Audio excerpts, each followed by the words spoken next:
Good evening, everyone. Good morning to our colleagues in China.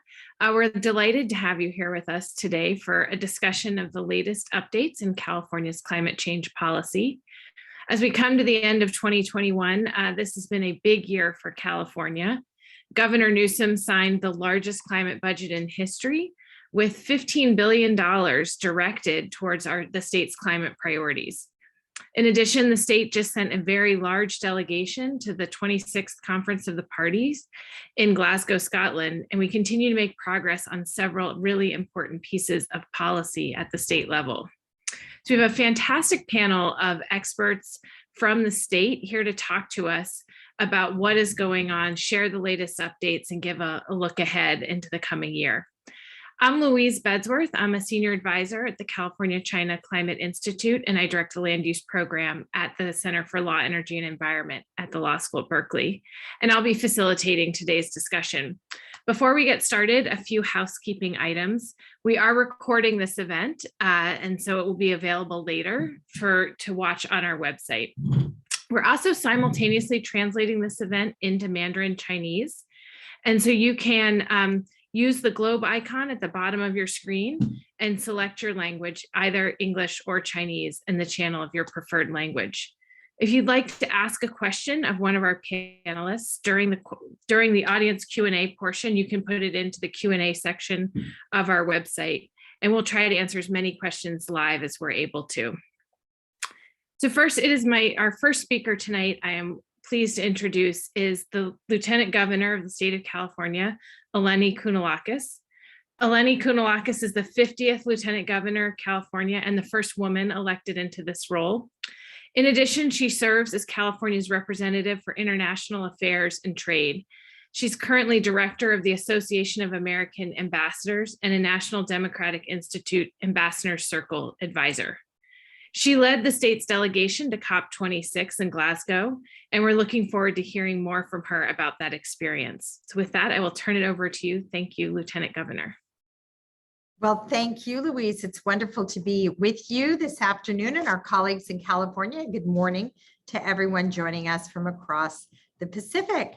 It's wonderful to be here for the California-China Institute for this 2021 in review discussion. And thank you especially for the opportunity to share some of my takeaways from COP26.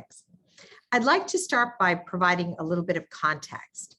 2021 has been a momentous year in our fight against climate change. The year began with the swearing in of Joe Biden and Kamala Harris as our president and vice president, and they have pledged to make climate action a top priority for their entire administration. They signaled this commitment to the world by immediately bringing the United States back into the Paris Agreement. Additionally, Congress passed a historic infrastructure bill in November, and by the end of the year, Congress may pass the second part of the president's Build Back Better package. Together, these bills will be the largest investment in climate action from the federal government ever. In California, we experienced a historic $76 billion budget surplus this year. Governor Newsom and the California legislature took advantage of the surplus to make the state's largest investment in climate action ever. $15 billion for drought relief, wildfire prevention, forest health, and zero emission vehicles, just to name a few. Later in today's discussion, you'll hear more about it, I know, from several of the panelists. These historic investments from both the federal and state government occurred at a time when California is facing escalating challenges from wildfires and drought.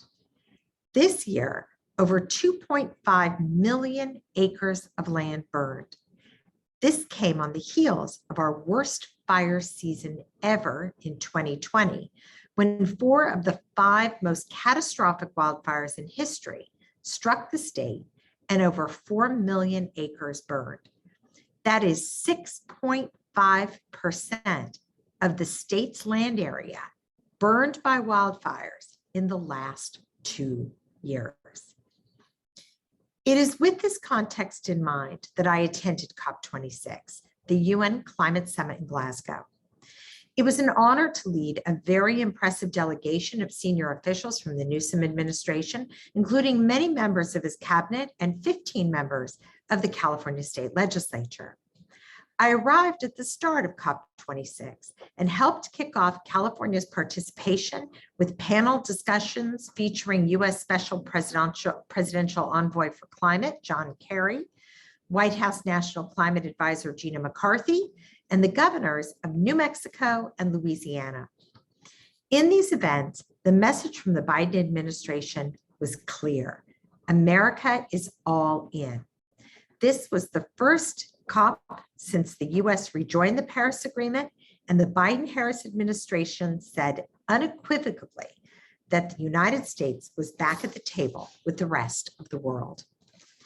My message from California was that the world needed to focus on scaling up climate solutions. And California is ready to use its subnational leadership and the power of our innovation economy to help. Through our budget investments and policy actions, we're doing just that. Decades of commitment to environmental protection through bipartisan leadership and with the strong support of our people has positioned us not just to reach our own climate goals, but to deliver climate solutions at scale, both here in California and around the world.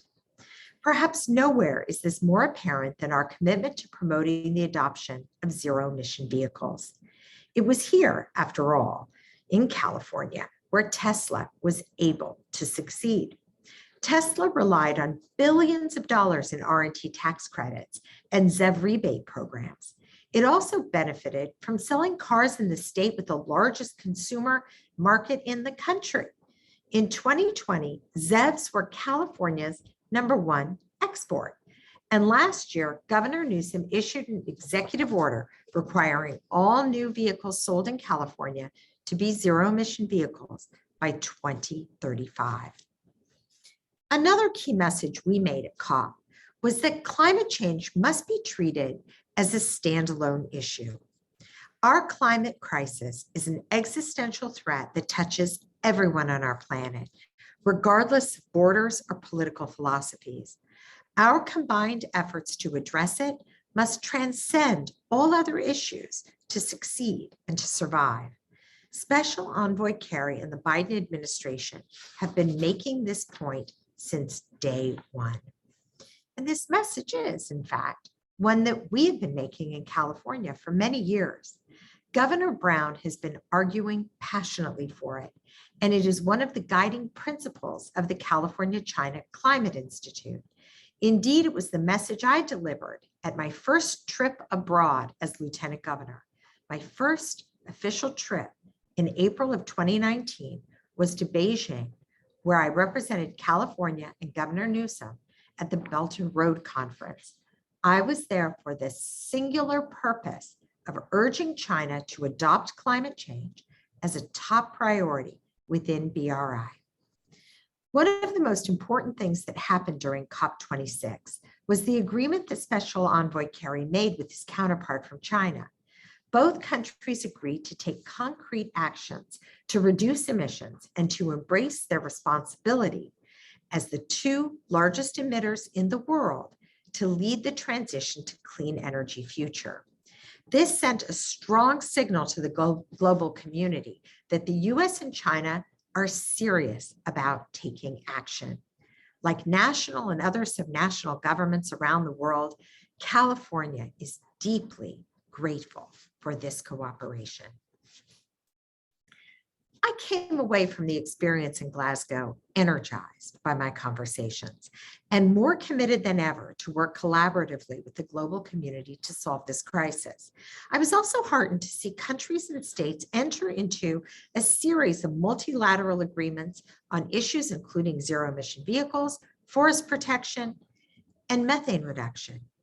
These side agreements saw some of the most aggressive commitments to date from countries and subnational governments to curb the use of fossil fuels and slash greenhouse gas emissions.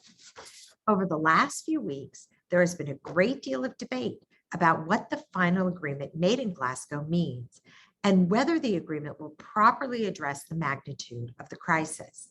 Time will tell, but to me, one thing came across clearly from the participants. We need to be bold and aggressive if we are to limit global warming to no more than 1.5 degrees Celsius. In other words, our work is cut out for us. Our climate crisis demands action. For those countries and subnational governments like California with the ability to develop and deploy climate solutions, we must double down on our efforts to help the world scale up climate solutions. This is an existential threat to us all. I cannot say it enough. And this global crisis requires global cooperation. The world will reconvene next year in Egypt for COP27. At that point, I hope we all can look back at what has happened since Glasgow and be pleased with the scale of our ambition and the progress made. And there is no question in my mind that China and California are poised to help make some of the biggest differences of all. Thank you. And with that, I will hand it back to you, Louise. Thank you again for having me here today. Thank you so much, Lieutenant Governor. We appreciate you taking time to come speak with us today and for leading the delegation in Scotland. And so now we'll move to our panel of speakers. As the Lieutenant Governor said, a theme of COP and of the California administration and now the federal government is an all-of-government approach to addressing climate change. And so we'll be hearing from some of the leaders across California's government about what's happening now at the state level. So we're going to start with Jason of the Climate Change Program Evaluation Branch, which oversees and implements California's cap and trade program.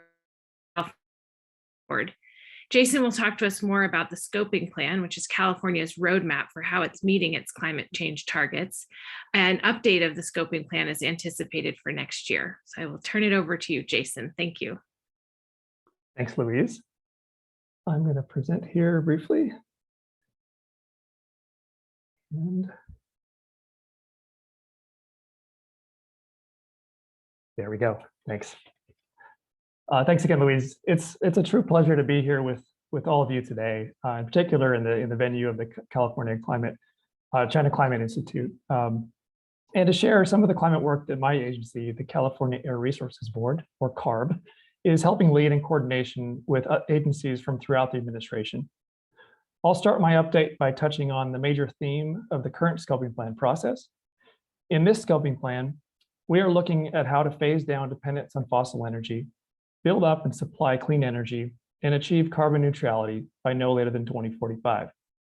How we do that, how quickly, and how we can keep this affordable is what the scoping plan is about at its core. The 2022 scoping plan update will assess progress towards achieving California's existing 2030 target, which is to reduce our greenhouse gas emissions 40% below the 1990 level by 2030, and we'll evaluate how to put ourselves on a path that ultimately achieves carbon neutrality. We launched the process for this scoping plan update earlier this year, following the establishment of our current Environmental Justice Advisory Committee, and then a series of public kickoff workshops. We continue to benefit from input and recommendations of the committee, as well as from close coordination with the agencies represented on today's panel, as well as many other agencies, tribal governments, such as the Yurok tribe, environmental and industry organizations, and the public. I'll move on now to addressing some of the process in a little more detail. Since 2000, California has made significant progress in reducing emissions per capita, per GDP, and in total, while the economy and population have continued to grow. We achieved our 2020 target of returning to the 1990 level of greenhouse gas emissions in 2016, 4 years earlier than mandated by the Global Warming Solutions Act, or AB 32. The pie chart on this slide shows what sectors contribute the most to our greenhouse gas emissions under our AB 32 emissions inventory. We've seen emissions reductions in the electricity sector and have been able to constrain emissions in the industrial and residential and commercial sectors as the population and economy grew. But emissions in the transportation sector remain the most challenging to reduce. At the beginning of this year, several of the key climate policies all highlight doubled in stringency to help deliver the deeper reductions we need in this decade. This includes the Renewables Portfolio Standard, the Cap and Trade Program, and the Low Carbon Fuel Standard. While we've made progress, we know that climate change is happening now and impacting public health and the economy, with disproportionate burdens experienced by frontline communities. The science, as well as the amazing mobilization for more ambitious action seen at COP26 and in our own workshops, represent an immediate call to action, as the Lieutenant Governor said, and that's what this scoping plan is about. The scoping plan is an actionable plan to lay out a cost-effective and technologically feasible path to ensure we meet our statewide GHG reduction targets. Each scoping plan includes a suite of policies to achieve the broad mandates that guide development of the plan. They each have a combination of incentives, regulations, and carbon pricing, many of which are mandated or authorized by statute. AB 32 requires that CARB update the scoping plan at least once every 5 years. This is our fourth update, and all previous plans leverage traditional air quality programs to provide both greenhouse gas and air pollution emissions reductions. In addition to minimizing leakage, which is where production of goods and jobs leaves the state, so it may look like we've reduced emissions, but those have merely moved out of our inventory. AB 32 also requires the policies in the plan to be cost-effective with flexible compliance options and directs CARB to facilitate subnational, national, and international collaboration. Climate change is a global issue, and without action from like-minded partners, we still face its impacts. For global pollutants such as greenhouse gases, a reduction anywhere is a benefit everywhere, and our goal has always been to develop scalable and exportable programs what other jurisdictions can implement and use to reduce emissions within their borders. That's one of the biggest contributions California can give to addressing this global threat. And we just heard from our Lieutenant Governor on how this approach was demonstrated and highlighted at COP26. CARB was excited that our chair, Leanne Randolph, was part of several of these partnership initiatives as well, including signing a new joint declaration on carbon pricing between California, Quebec, and New Zealand, endorsing the Declaration on Carbon Pricing in the Americas, taking leadership of the Transport Decarbonization Alliance, and supporting numerous zero-emission vehicle and EV infrastructure announcements. For this scoping plan, we will assess progress towards achieving our 2030 target and evaluate how to put ourselves on a path that ultimately achieves carbon neutrality. 2030 is a milestone on the way, and the level of transformation required to hit carbon neutrality by mid-century means that we should prioritize actions and technologies that will not result in stranded assets after 2030, and that a longer policy signal is critical to attract private capital for action and investment in clean technology. This slide reminds us of the definition of carbon neutrality. Simply put, it is achieved when emission sources equal sinks. For this scoping plan, our goal is to lay out a pathway for California to achieve carbon neutrality by no later than 2045. And in line with recent direction from Governor Newsom, we will also be evaluating pathways to achieve carbon neutrality by 2035. This plan will also include a more explicit focus on our national working lands, in addition to the more traditional AB 32 greenhouse gas sources, such as industry, energy, and transportation. This slide from the 2017 scoping plan, our last update, may help provide a sense of the scale of the efforts being assessed. It depicts the economy-wide nature and suite of policy types identified to help achieve our 2030 target, and these programs touch on every sector of the economy. Some sectors may be subject to several policies to ensure that all tools are being utilized to reduce emissions in that sector. In designing scenarios for modeling and technical consideration within the scoping plan, ARB staff endeavors to build options that align with existing statutes and executive orders, meet our greenhouse gas goals, and work in concert with other existing and emerging air quality programs. Importantly, the scenarios must include features that will deliver near-term air quality benefits, especially in heavily burdened communities. When scoping plan scenarios are presented to our board, we provide details that demonstrate their consistency with statutes and executive orders. We identify trade-offs among scenarios and balance multiple statutes that speak to benefits, costs, minimizing leakage, and technological feasibility. Finally, it's important to understand that the 2022 scoping plan update will not go into details on individual programs or regulation design, and it does not supplant or create new statutes or regulations. Rather, post-adoption of our plan, the agencies can start to look at their regulations, programs, and policies within their jurisdiction to align with outcomes identified in the scoping plan. Any changes to these programs, including those on this slide, would undergo its own regulatory public process. I'll end with just an update on our schedule. AB 32 requires that the scoping plan be updated at least every 5 years. So our statutory deadline for this scoping plan is the end of 2022. The timeline here depicts major milestones. We're planning around to meet that adoption deadline. We're off to a great start, but there are still many opportunities to engage and stay up to date in the development process through our workshops and our public comment periods. We're working towards releasing a draft in late spring 2022 for an initial 45-day public comment period, followed by the first of 2 board hearings and a release of the final plan for board adoption by winter 2022. Here are a few resources for those interested in digging in more. Thanks for bearing with me on this really quick overview of the scoping plan process, and I'm excited to hear updates from the rest of the panel on how all of our efforts are advancing as we continue to make progress on addressing the climate crisis together. Thank you.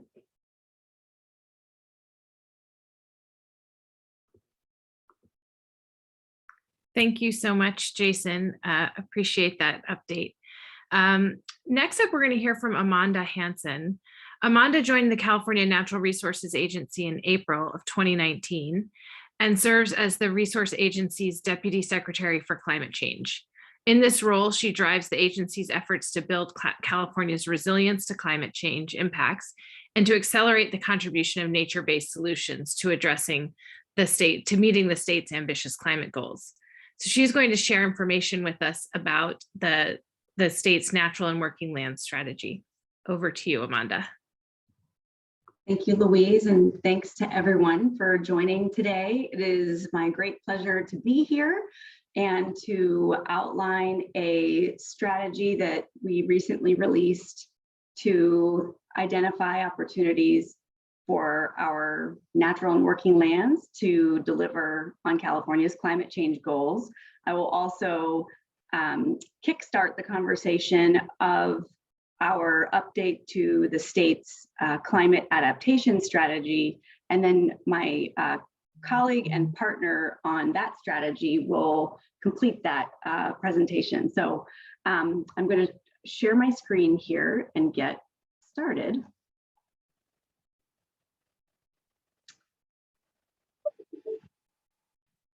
Let me put it on slideshow mode. So as I mentioned, we recently released as a draft the first natural and working lands climate smart strategy. It was called for in an executive order that Governor Newsom issued in 2020, seeking state agencies to accelerate the use of nature-based solutions to address the climate crisis and the loss of biodiversity, mass extinction. When we talk about nature-based solutions, we are talking about a very broad umbrella of actions that support addressing societal challenges through nature. And a few examples of those are listed here: prescribed fire, restoring wetlands and riparian areas, other landscape restoration, greening our communities, and improving soil richness and diversity. I won't read all of this, but the overarching goals of this strategy are to align existing state efforts across many of our natural and working lands to increase awareness of nature-based climate solutions among Californians, to guide and accelerate action on California's lands that will support our climate change goals, to advance equity and opportunity as we implement these nature-based solutions, and to begin to track and measure our collective efforts to accelerate climate smart land management across California's 105 million acres. We released a draft strategy in October of this year, and I will walk through kind of the main elements of the strategy. In the introduction, apologies, everyone. Let's see here.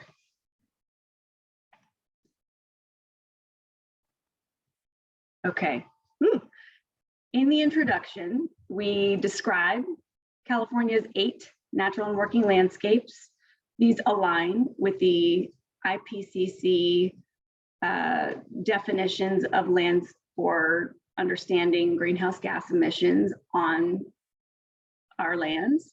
Our introduction also describes how these lands deliver on carbon neutrality and how they help us build climate resilience. And we also go into some detail about how climate smart land management can also deliver on other priorities related to the environment, to equity, and to economic prosperity. These are the 8 natural and working lands outlined in California's strategy. We then identify a suite of state actions that are already underway and launch into what I think of as sort of the meat of the strategy, which is explaining for each of those 8 natural and working landscapes, exactly how do they contribute to limiting future carbon losses, to sequestering carbon, and supporting resilient communities, systems, and economies. So this is an example of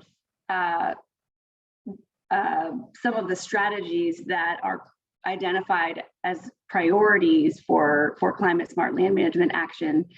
Here we have the croplands landscape identified and a number of opportunities to deliver climate action on our croplands.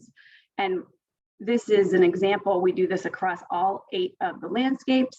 We also identify on a map where those landscapes are across the state.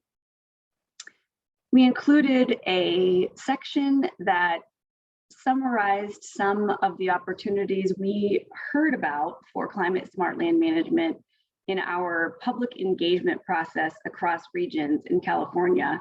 And last, not last, we identified opportunities to track climate smart land management across California and options for measuring the outcomes of that action. And then finally, we list a number of opportunities that were identified, again, through that public engagement process to scale climate smart land management across regions and sectors in California. This strategy is really, as I said at the outset, intended to align existing state efforts. And this is an attempt here to sort of show visually what I mean. We have a number of sector specific strategies in California. We have, I'll list those that are here. We have a plan to protect our oceans and coasts. We have a plan to build resilience and reduce the risk of catastrophic wildfire in our forests.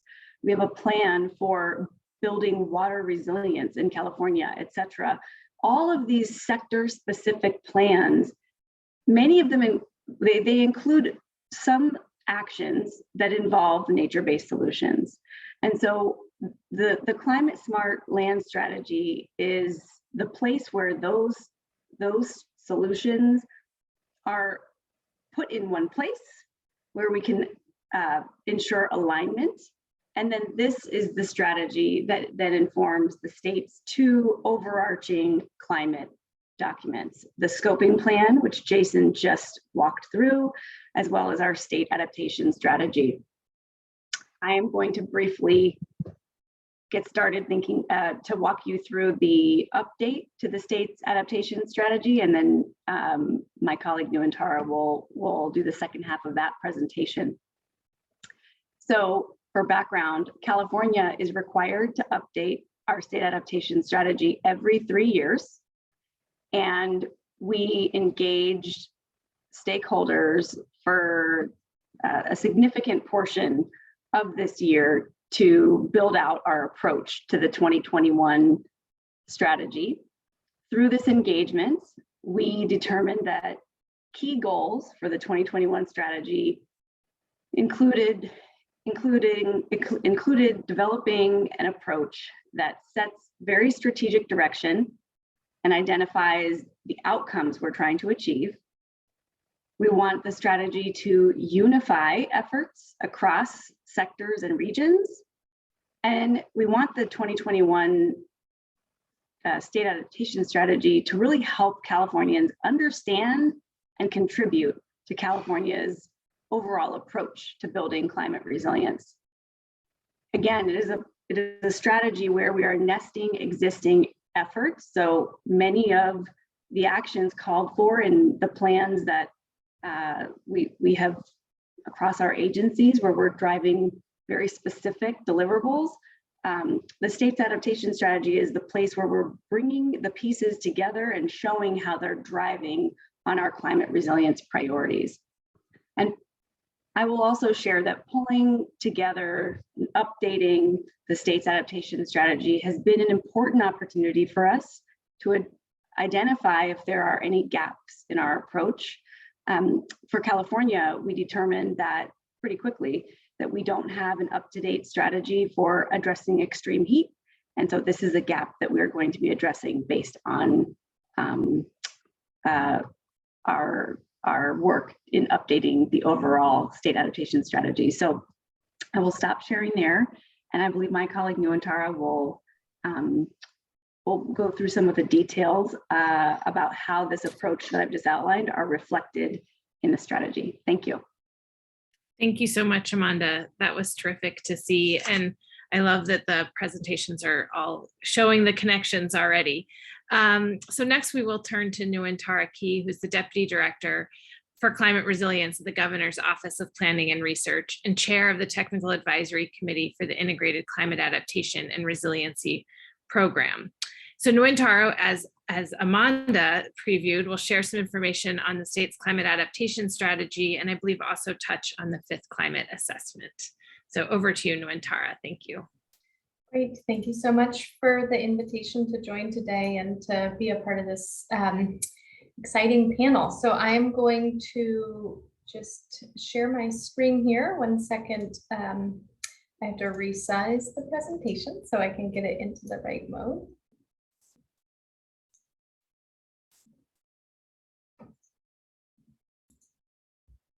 Great. And can you see my presentation here? I think it's in the right mode. Looks good. Great. Thank you so much, Louise. And thank you so much for the invitation to join here. And yes, I do love how all of we're showing how all of these pieces fit together in our integrated climate agenda here in California. So picking up where Amanda left off, I am going to now talk about some of the details of the state adaptation strategy and really how we've structured this 2021 update to the strategy to drive on truly a whole of government approach. As the Lieutenant Governor mentioned earlier, it really was a theme of COP, but is also just emblematic of our approach to climate in California. And so the state adaptation strategy update process really reflected tremendous work across the administration. Here is a list of the agency level engagement that was involved in the update to the state adaptation strategy. And what is not reflected here, because there's not enough space on a slide, is just the number of boards, commissions, councils, committees that were also involved, and staff really truly from across the administration in charting out a much more strategic and actionable approach to our state adaptation strategy.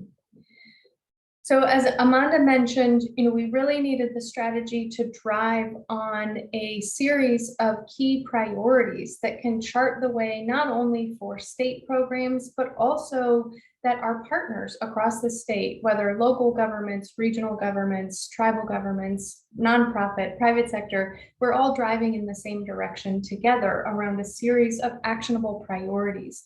So what's on your slide here is reflective of the draft priorities that we pulled together that we've really used to anchor and structure the 2021 state adaptation strategy around.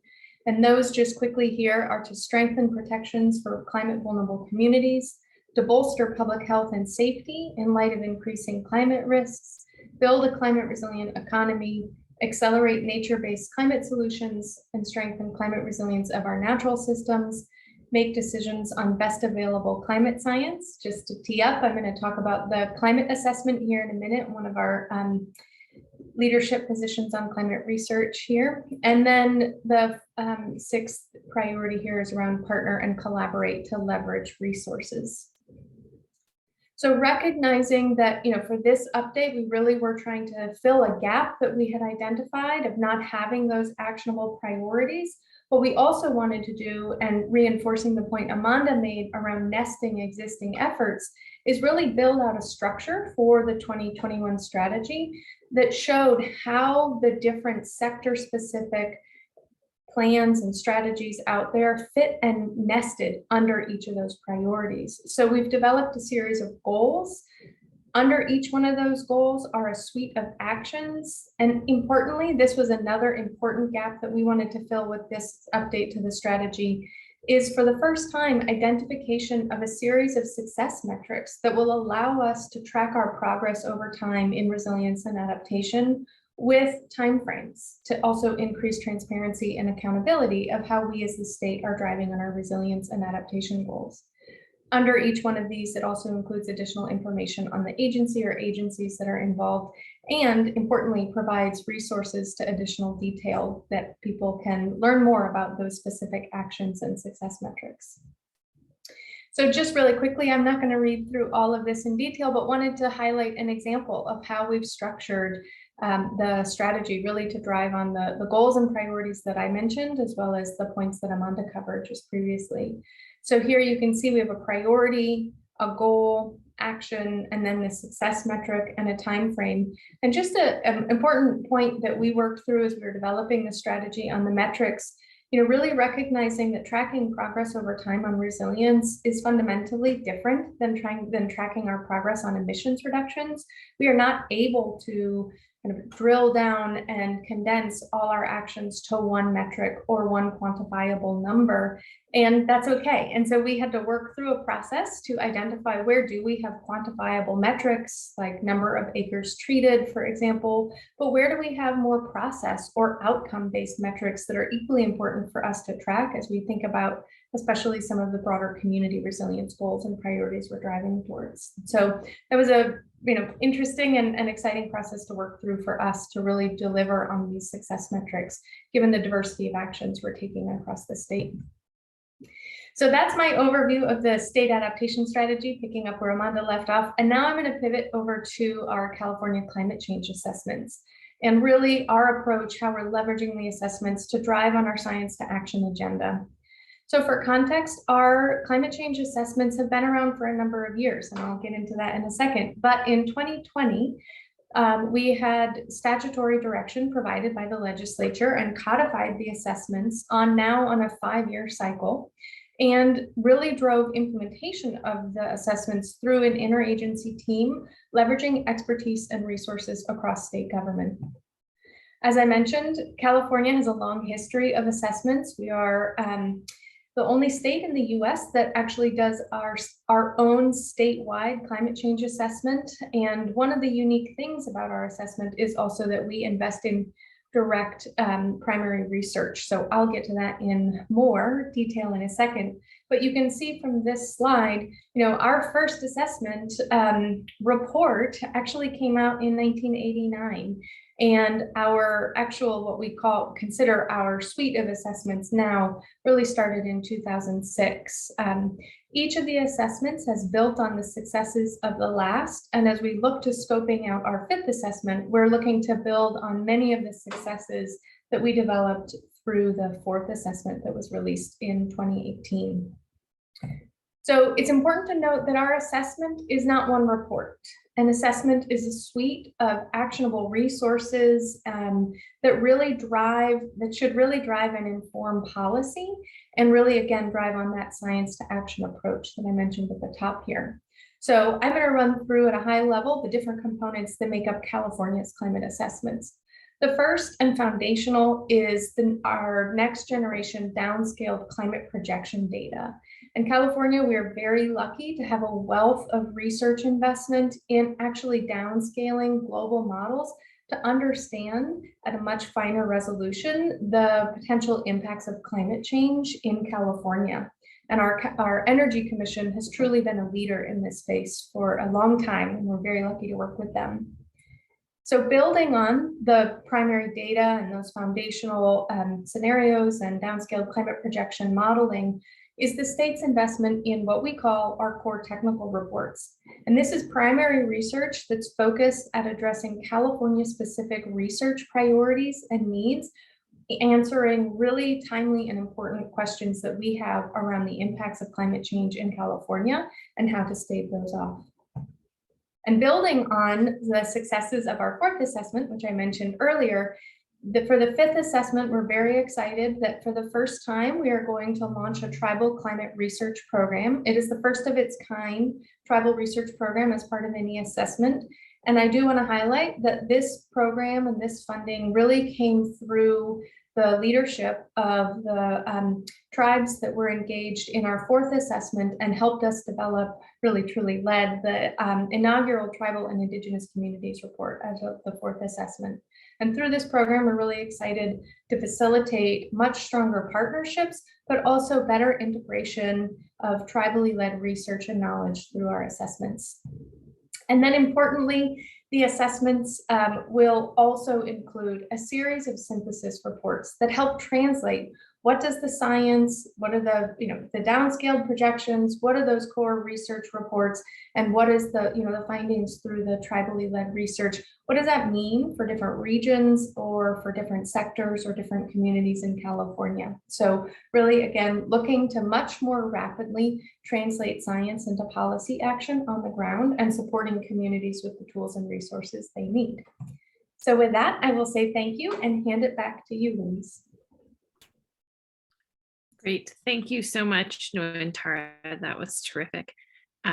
Next, we're going to drill down into one of our sectors and look at transportation. And so Governor Newsom appointed Patty Monahan to be one of 5 commissioners on the California Energy Commission in April 2019. Patty serves in the Energy Commission's Science and Engineering position and is the lead commissioner on transportation. She's going to talk about the CEC's recent investments in zero-emission vehicles and infrastructure. So I will turn it over to you, Patty, and I believe Toy will be sharing your slides. Well, Toy, actually, I changed my slides as people were talking because I thought I should add this. So I'll just run my own slide presentation. So just give me a second to get it going.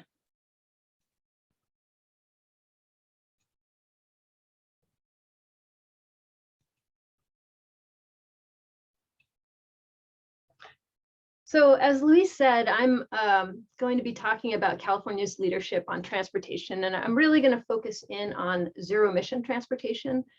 California is working on a lot of other aspects of cleaning up our transportation system, but I really think that the future is zero emission, and I'm going to talk about actions that California is taking as a whole And drilling down a little deeper on the actions that my agency, the Energy Commission, is taking to build out zero emission vehicle infrastructure, refueling infrastructure, charging and hydrogen infrastructure.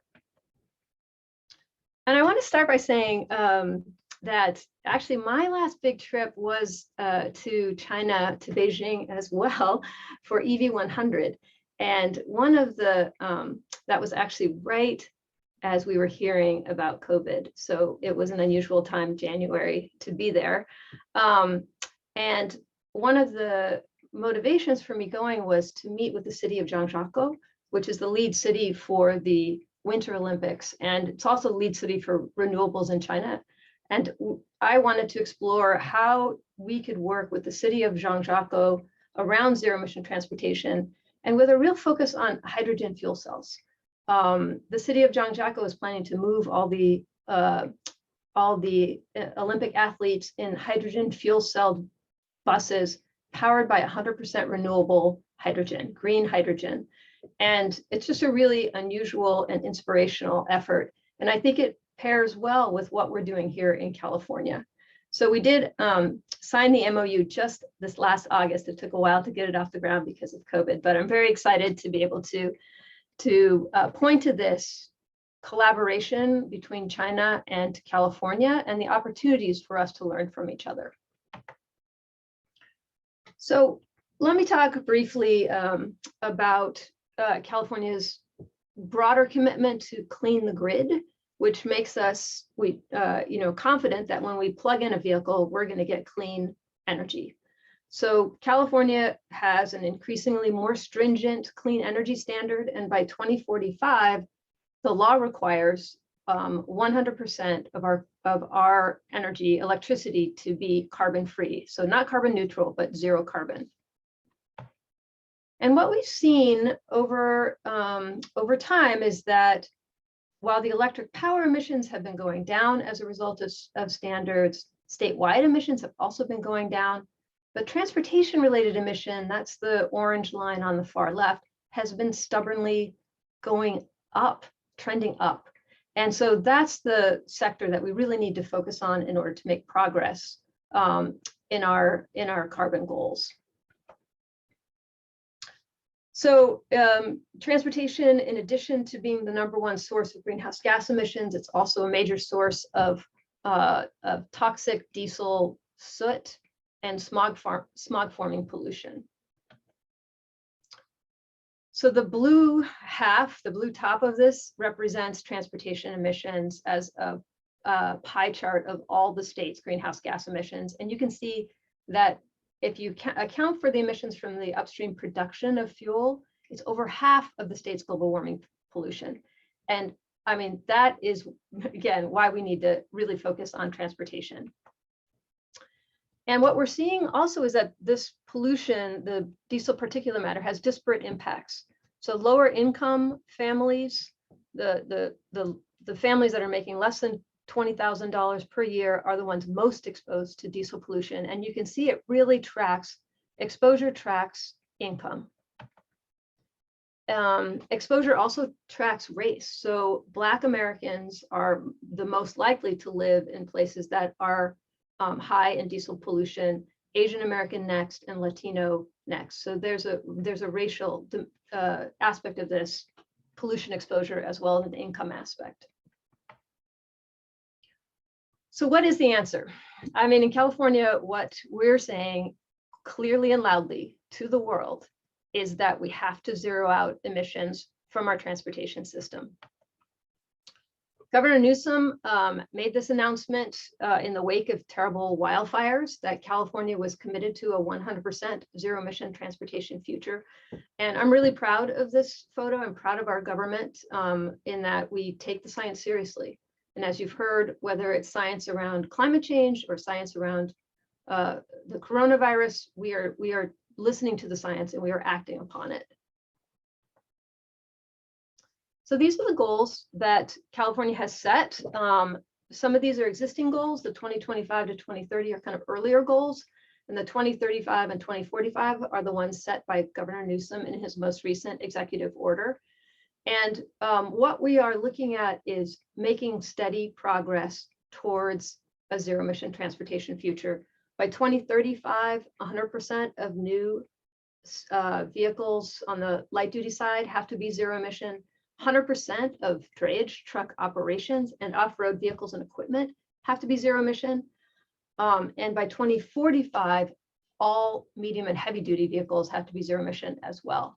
And there are metrics in here around ZEV, zero emission vehicle infrastructure, which I'll talk more about in a second.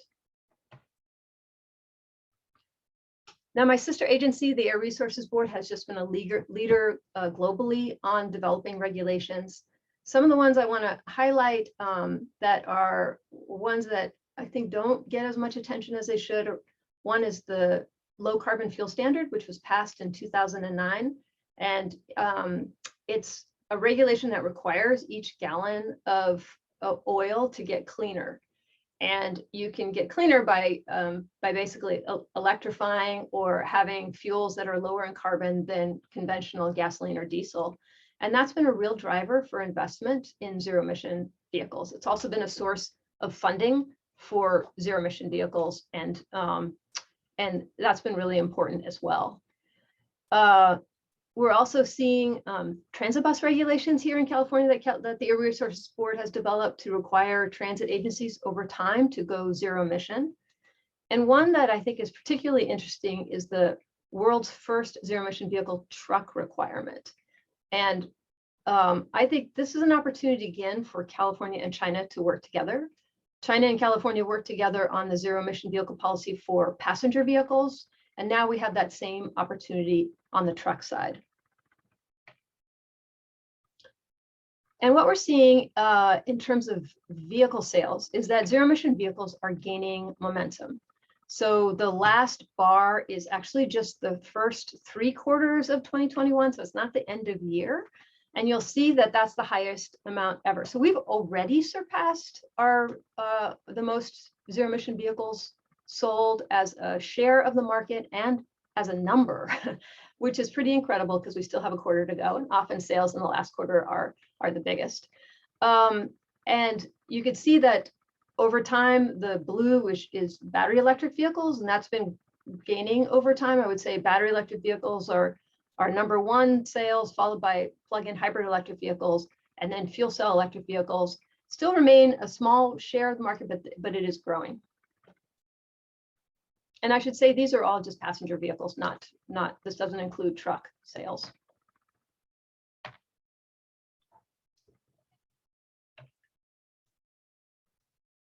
Oh, there we go. Sorry, my cursor wasn't working. So in the last budget, California had a surplus, and we prioritized investments in zero emission vehicles. So the budget laid out almost $4 billion of investment, set up very specific goals in terms of how, and most of this money went to either my agency, the Energy Commission, or the Air Resources Board. And we have specific goals about numbers of vehicles. So 1,125 drayage trucks, 1,000 school buses, 1,000 transit buses need to be, are funded from this. There's also money for just broad zero emission vehicle infrastructure for both light duty and medium heavy duty vehicles, money for zero emission vehicle manufacturing, because we want to make sure that California remains like ground zero for zero emission vehicle manufacturing.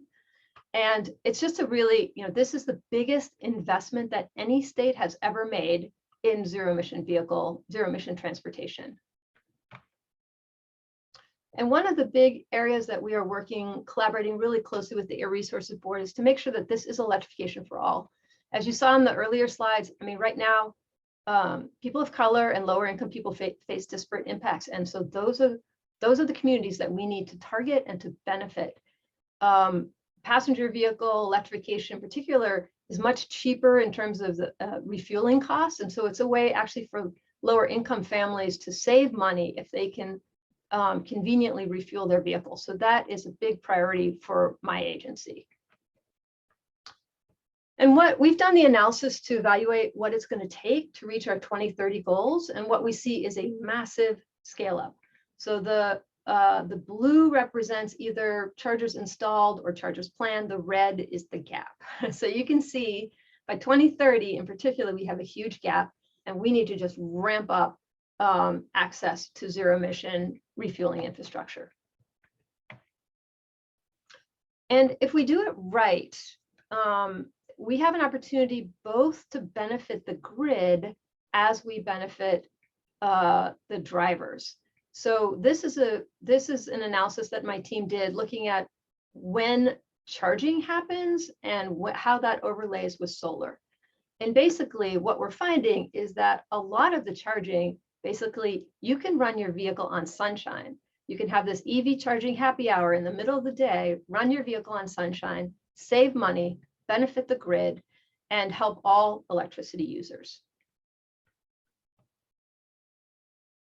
The last project I want to mention is one we funded over 200 electric school buses that have the power to give, well, they have the ability to give power back to the grid.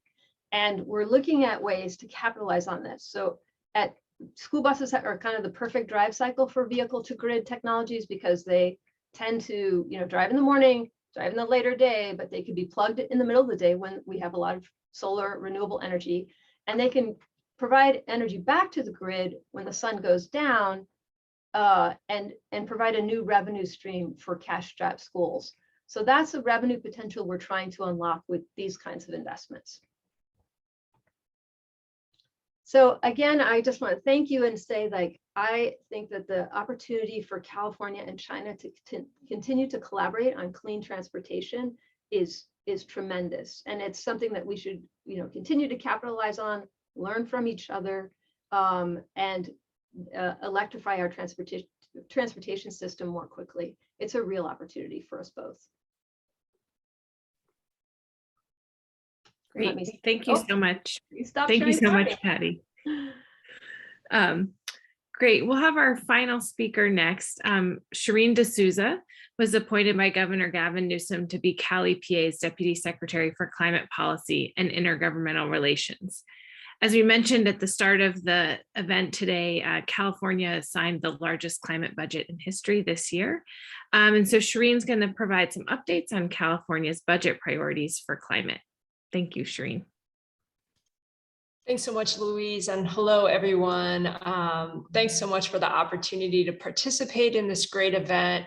I'm just a few months into my role as Cali, PA's climate deputy, and it's just really wonderful to get to know CCCI and the really amazing convening power of the Institute. So thank you again. And I'm happy to speak for a few minutes about the governor's all-in commitment to addressing climate change as demonstrated in the 21-22 $15 billion climate budget. $15 billion is an incredible amount. And some people have asked, why so much on climate when there are so many other pressing problems affecting the state? And I know you all already know the answer to that question, but I think it's worth highlighting nevertheless just how dire the climate situation is here in California. In this past year, drought emergencies were declared in every single county. We had the driest year in 100 years, which created immense risk for community drinking water, for wildfire activity, for agricultural production and fisheries, and for ecosystem health. We also had the hottest summer on record, with Death Valley setting an unfortunate world record for the hottest measured temperature in history, hitting 130 degrees in July. And Fresno experienced over 60 days over 100 degrees. Catastrophic wildfires, as my previous colleagues have mentioned, burned nearly 3 million acres, destroying thousands of structures, threatening our most iconic species, including our giant sequoias, and exposing millions of Californians to unhealthy air quality. So this is the backdrop for this budget, and it's part of the reason you see heavy investment in adaptation and resilience in the $15 billion. And at the same time, the governor has really advanced the mitigation agenda over the last few years, with the zero emission vehicles executive order, setting a goal to end oil extraction, strengthening emission standards for polluting trucks, and pledging to conserve 30% of land and coastal water by 2030. The top line investments through the budget's climate package include $1.5 billion to support wildfire and forest resilience, $5.2 billion over 3 years to support immediate drought and long-term water resilience needs, $3.7 billion over 3 years to support extreme heat, coastal and ocean resilience, community resilience, and nature-based solutions. $3.9 billion over 3 years to accelerate California's transition to zero emission vehicles, and $1.1 billion over 2 years to support sustainable agriculture investments. This is really a once in a lifetime budget that includes a lot to be excited about. And of course, we're approaching January 10th, and we're hoping that we'll see the outlines of another historic budget. So stay tuned for that. I'll get into a little bit of detail about the various components in the climate budget, the 21-22 one. So as I mentioned earlier, the climate budget includes almost $4 billion for zero emission vehicles and related infrastructure over a 3-year period. And this budget has a heavy equity focus.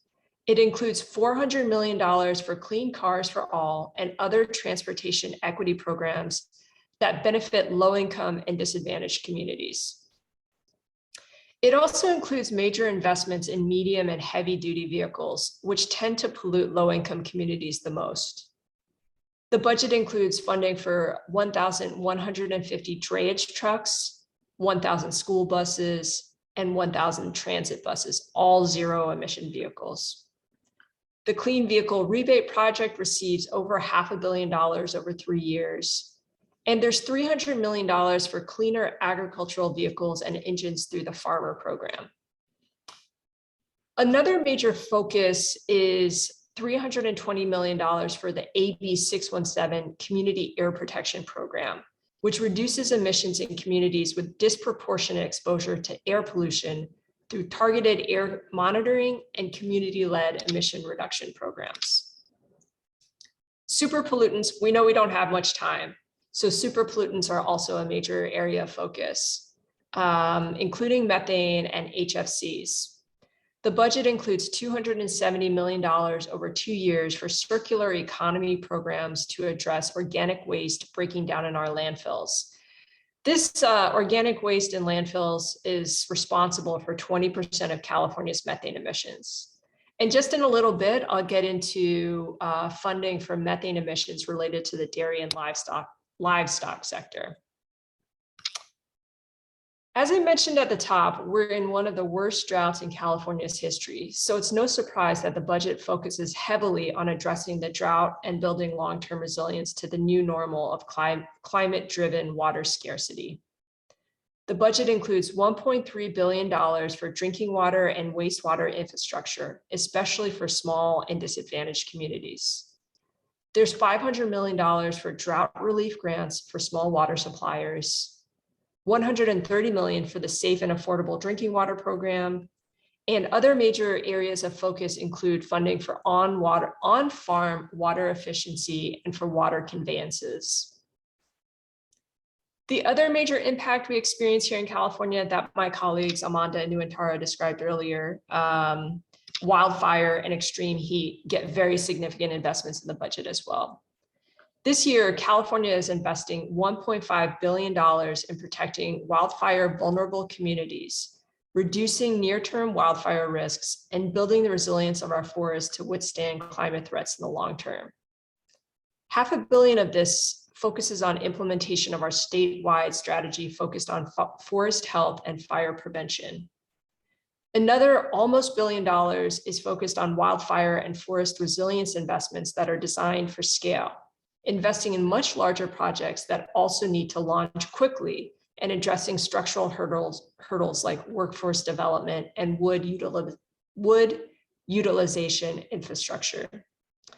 This is the largest investment in state history for these types of activities.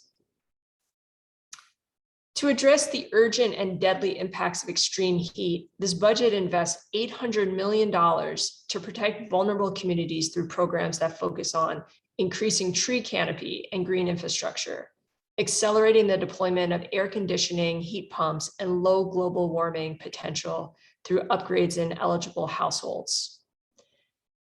There's also funding to begin implementing the extreme heat framework that we're about to finalize. There is clearly a major focus in the budget on resilience, but what I just mentioned in relation to wildfire and heat and drought is not all of it. There's also $420 million over 3 years for the Transformative Climate Communities Program, TCC. TCC funds place-based, sustainable, community-driven catalytic projects in the most disadvantaged communities in California. There's also nearly $250 million for a new regional climate resilience planning and implementation program. In total, the budget includes over $1.3 billion in multi-benefit and nature-based solutions over the next 3 years. These funds are intended to kickstart implementation of our climate smart land strategy, and they also put us on the path to conserving 30% of California's land and coastal waters by 2030. At least $180 million of this will be deployed through our conservancies. Finally, I'm going to wrap up by briefly touching on the investments in the agriculture sector in the climate budget. As we all know, agriculture in California plays a vital role in the state economy, feeding our country and addressing climate change. Climate smart agriculture programs receive $915 million over 2 years. Included in this amount is $160 million for the Healthy Soils Program, which provides grants for on-farm soil management practices that sequester carbon, $39 million for conservation management planning grants programs, which provide technical assistance and incentives for the development of farm conservation management plans, $180 million to incentivize alternatives to agricultural burning in the San Joaquin Valley, and $80 million for livestock methane emissions reductions through dairy digesters and alternative manure management. There's also significant funding for the California Farm to School Incubator Program, for farm to community food hubs, and for the urban agriculture programs. I've talked a lot, and honestly, I've just skimmed the surface when it comes to the climate budget. It's that massive. I'll stop here, but I do want to invite my colleagues to chime in with any additional details that they feel is important. Thanks so much, Louise. Thank you so much, Shireen, and thank you to all of our speakers. We now have looks about 20 minutes remaining for questions, and I see a few are popping into the question and answer box, so please continue to put them there. And while we give folks a few minutes to put some questions in, I invite everyone maybe to turn your cameras on so we can have some conversation among the panelists.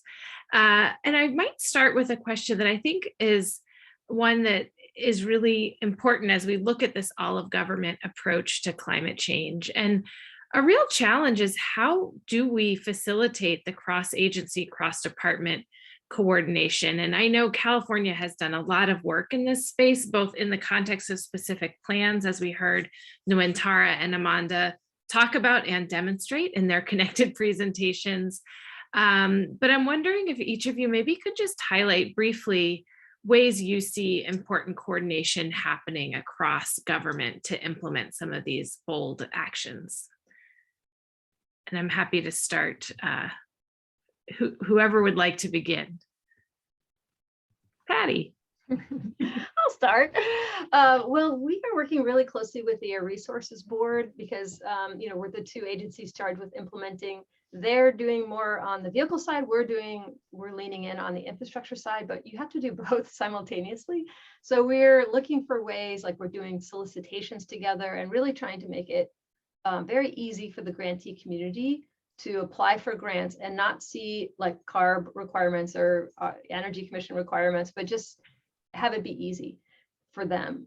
And that's our goal, is really to make it so that, we are a whole of government, and it takes more work, I gotta say, because sometimes our processes are different or we disagree on things. And yet we both agencies are deeply committed to making it easy for the grantee community.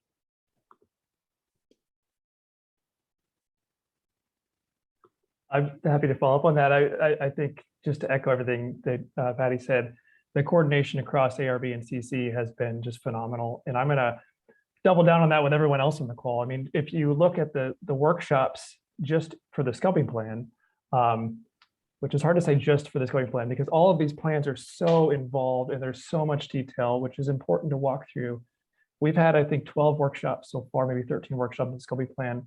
And almost every single one of them has amazing participation from everyone on this panel, as well as other agencies across the administration.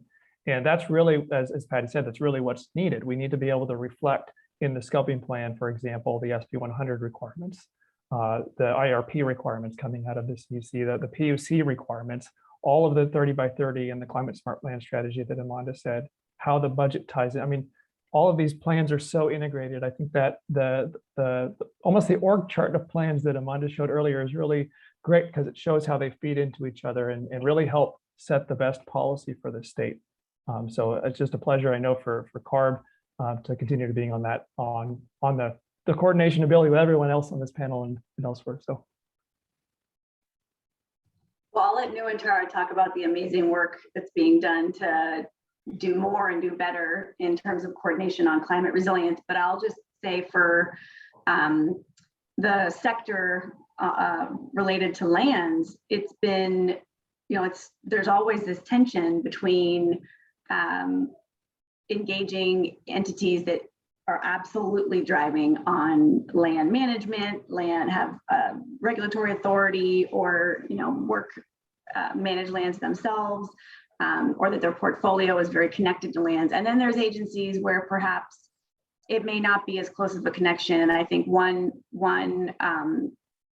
really useful way that we engaged in the climate smart land strategy process was to really work with everyone, but at differing sort of levels. So we engaged colleagues who are not typically thinking about how land action or action on lands can deliver on our climate goals for the first time. And so that was really interesting to get their feedback on the strategy and to hear about the opportunities they identified internally that they can drive on to support climate action on land. So, thinking beyond the portfolios of particular agencies and sort of creatively about, how everyone can drive on our goals is what we did, and it worked. I would just add on, echoing everything that my colleagues have said here. And I think, one of the things that was really reflected in the climate budget that Shireen walked through, especially in the community resilience section, is just a recognition that people live in communities and they live in place. They don't live in sectors. And so unfortunately, our structures and systems are built around sectors oftentimes. And so it really takes that intentional work, as Amanda was just saying, to really bring together the different perspectives and the expertise that's needed around sectors, but really understand what's the relationship between them? How do decisions on transportation impact decisions on energy or resilience or access to opportunity? And so one of the things that we have in California in our state government, and not to go too wonky, but to talk about governance a little bit, is we have a structure in our office that our charge actually through our adaptation program is to be the place where we bring people together, because people always have lots to do on their plate and they need to get their work done, but we have to really create that space where we can bring people together to make those connections and understand how the pieces fit together. So, we're lucky in California through the leadership of our legislature a number of years ago to kind of be thinking strategically about making sure we have that structure in state government to drive that alignment, which is, an every day, full day of work. It'll always be there, but we are lucky in that respect. I'll just add also on the structure piece that, we have some other structures that really allow for cross interagency collaboration. And one of them is the climate action team, which is a principal level group that comes together fairly regularly across all of the different agencies to talk about common or divergent climate priorities and to find that common ground. And while that's at the principal level, there's a lot of other subgroups that allow those of us working at the staff level to come together and kind of hammer out some of the details of the engagement. We come together to talk about international climate engagement or our communications work. So having that overarching structure allows for a lot of cross-pollination as well. Great, thank you all so much. I think it's just a really important topic because we're moving into a place where our strategies are so integrated. And so I think it's great, all the creative ways that that's being undertaken. So I'll go to some of the questions and I'll start with this top one. And I think I'll direct it to you, Patty, though I'm not sure if you will, we may not have the right person on the call for this. This may be more a PUC question, but I want to acknowledge the question here around Diablo Canyon and a recent recommendation that it stay in operation until at least 2035 as a carbon-free electrical power generation source. Do you have any idea if this is being considered or anything around that?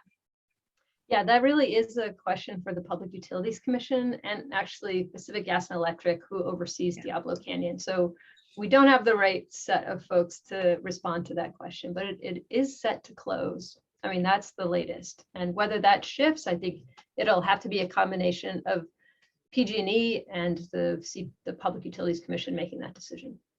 Great, thank you.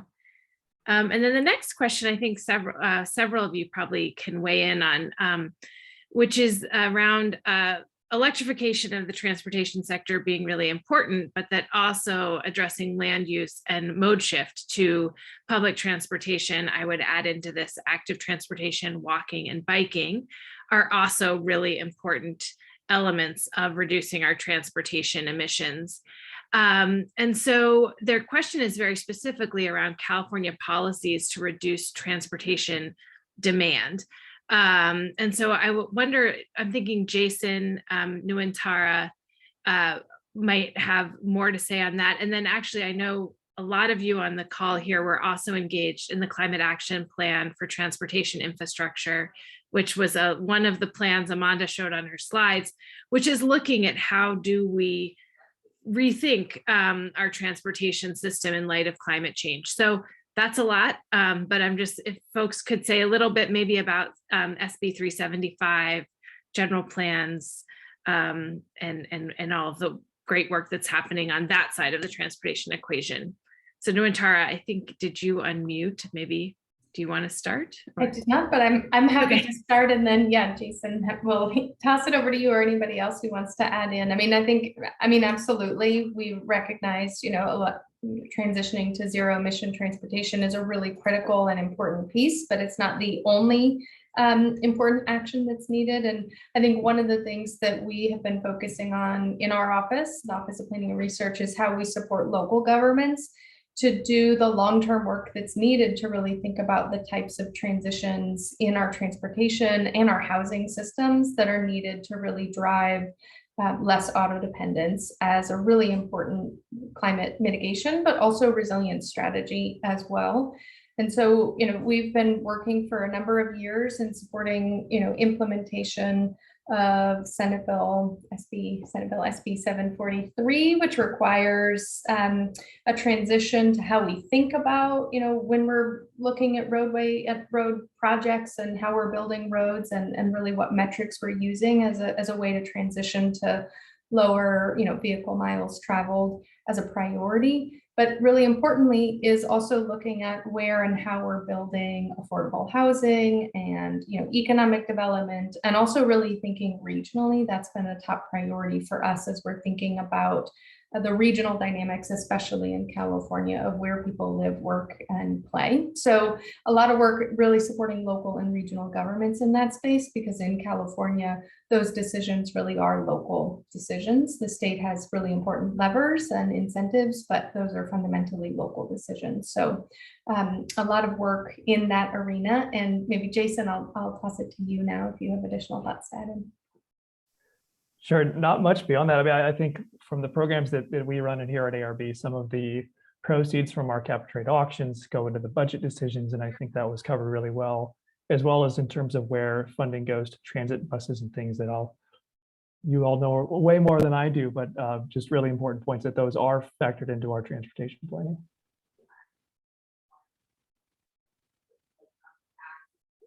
Great, thank you. And then the next question has to do with methane emissions and the global methane pledge. And so just a question around China and US are key sources of short-lived climate pollutant emissions. So I wonder if you all could speak to where the future you see for California and China to sort of guide and implement actions that could rapidly reduce methane emissions. And how both together we could be leading on that. And I don't know where we want to start with this one. I could jump in and kick us off and then turn it over to colleagues. But one area I'll mention is collaboration with NASA Jet Propulsion Lab on their Carbon Mapper project, which really has the capacity to identify methane plumes, methane leaks globally. And if countries were then willing to take the information generated through that satellite program and act on it, it would be an incredible step forward in addressing methane emissions. So I think we have a lot of interest in working closely with NASA JPL and with China and other countries in order to advance that. And then the other thing I'll just briefly mention is our work on SB 1383 and the diversion of organic waste from landfills and the kind of opportunity that presents for collaborating with other countries, whether through our MOUs with Chinese subnational jurisdictions, or potentially and hopefully a future MOU with China at the federal level to say, okay, this is how we're advancing recycling or composting of organic materials, or taking organic waste out of the solid waste sector and putting it into co-digestion to create energy sources. So we're, just in the early stages of implementing that, and we'll have a lot of lessons learned that we could certainly share with others and hopefully be able to learn from our counterparts in China as well. Louise, can I say something really quick? I realized that when I talked about the MOU that we signed with Zhang Jiako, I failed to call out the fact that the California-China Climate Institute was seminal in pulling together that MOU. And I wanted to give a shout out to Fan Dai, who's amazing, and just the role that the California-China Climate Institute can play in forging these types of MOUs that are really helpful both for China and for California. Thank you. And then Jason, I think I saw a hand. Yes. Yeah, I was just going to actually put a link in the chat for everybody in terms of one of our scoping plan workshops on the short-lived climate pollutant efforts that are underway in California from different agencies as well as from external folks. So I think that information sharing that Shireen just walked through, that's an incredible way for us to share lessons learned and kind of emerging things here, and also hear what's working and what's happening in China at the national and subnational level. Great, thank you. Another question that's in here has to do with battery recycling and making the transition to electric vehicles sustainable.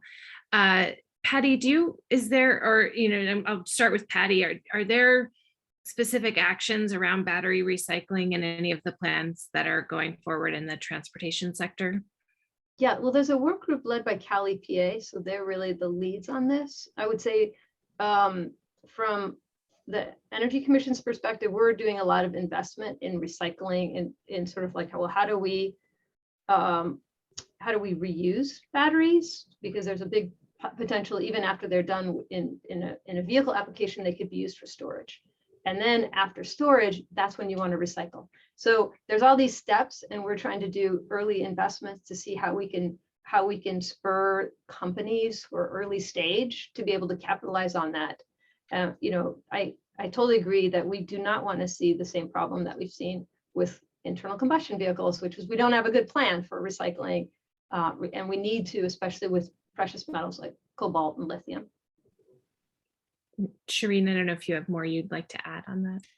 I would just say that building on what Patty mentioned, we do at Cal EPA have this lithium battery recycling work group, and battery durability more generally is a huge focus of what we're working on, in part because battery durability will allow for a more robust secondhand EV market, which, you know, when we're talking about equity in the zero emission transportation future, being able to create a secondhand market is a huge aspect of that, in addition to other non-passenger vehicle forms of transportation. And so we're looking really closely at battery durability and recycling to ensure that the transition is as equitable as it possibly can be.